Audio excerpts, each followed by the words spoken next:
This video is a comprehensive overview of fit. It doesn't matter your body type, general fit principles apply to everybody. In this example, we're gonna have two different body types. One who's a little bit shorter and a little bit more broad, and another one who is slender and tall.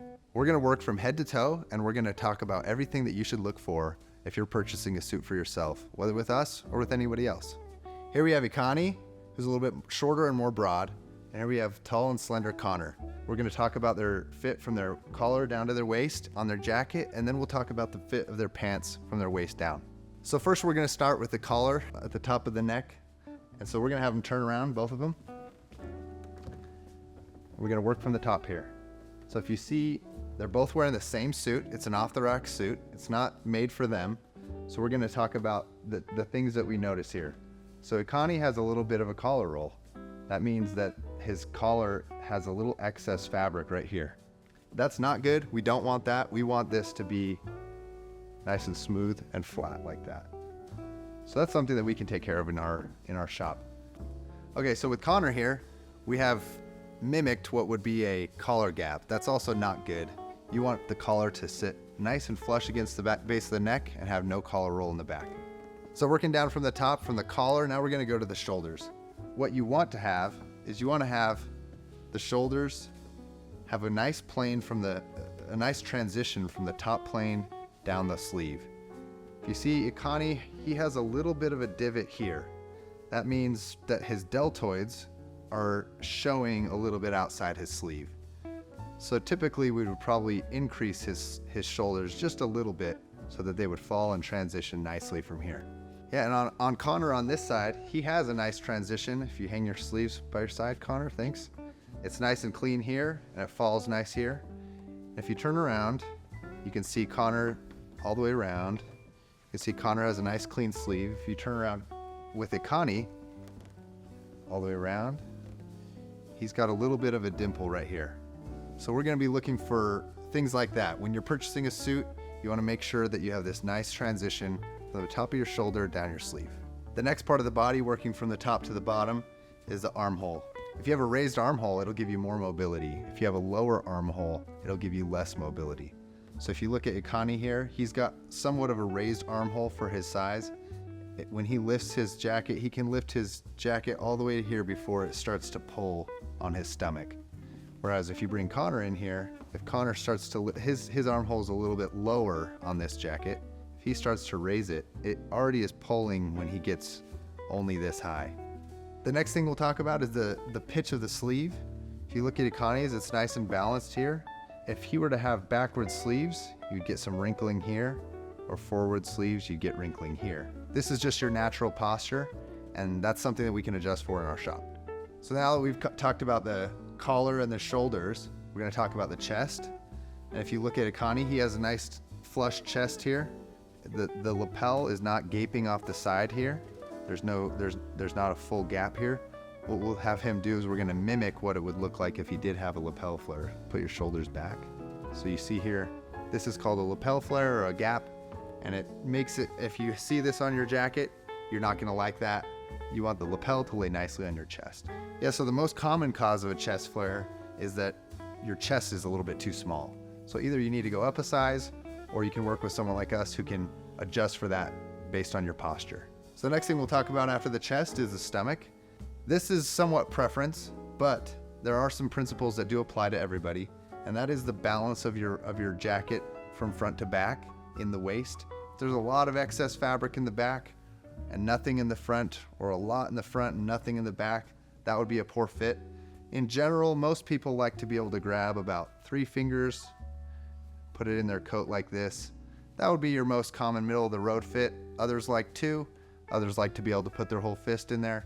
That's kind of a little bit style preference, but after that, you know, there's certainly a right and wrong in terms of excess fabric. As long as it's draping well and it feels comfortable to you, then it should be a good fit. All right, so next we're gonna talk about length. We're gonna talk about the jacket length from the top to the bottom and the sleeve length from the crown to the end of the sleeve. Normally on a sleeve length, you want to be able to show just about 1/4 to 3/8 of an inch, sometimes a 1/2 inch of sleeve cuff. That's a little bit preference, but typically you do want to show a little bit of sleeve cuff. on Connor's example right here, you see he's got a lot of sleeve showing. This is probably too short. If you look at Connie's example, he has no sleeve showing, and it's on the top of his hand, almost to his knuckles. His sleeves are too long. Sleeve length should always be judged by your arms at your side. Don't take a judgment based on your hands coming forward or putting your arms like this. That's always going to result in a short sleeve. Put your hands at your side in a relaxed manner, and then you can judge how the sleeve should fit. All right, next we're going to talk about jacket length. That's the length from the top to the bottom. And typically what you're going to look for is the base of the anatomical crotch. That's going to be your middle ground. From there, if you want to wear a little bit more traditional fit, it can be longer. If you want to wear a more modern fit, it can be shorter. In Connie's case, his jacket length is a little bit long here. So is Connor's. Mine would probably be considered middle of the road. All right, once again, we have a Connie and Connor here. Different body types, but same fit principles apply. We're going to talk about pants from the waist down. First, we'll start at the waist. Everybody knows kind of how this works, see whether your waist fits or not. In Connor's case, it may be a little bit loose. That can be taken in. In Connie's case, fits pretty well, maybe a little bit snug. So I think that's something that everybody understands well, so we probably don't need to talk about it too much. But we'll talk next about the seat, which is just below the waist, the circumference of your hips, and the biggest part of your rear. If you look at Connie, his is a little bit tight. Once again, these are off-the-rack pants. They're not made for him.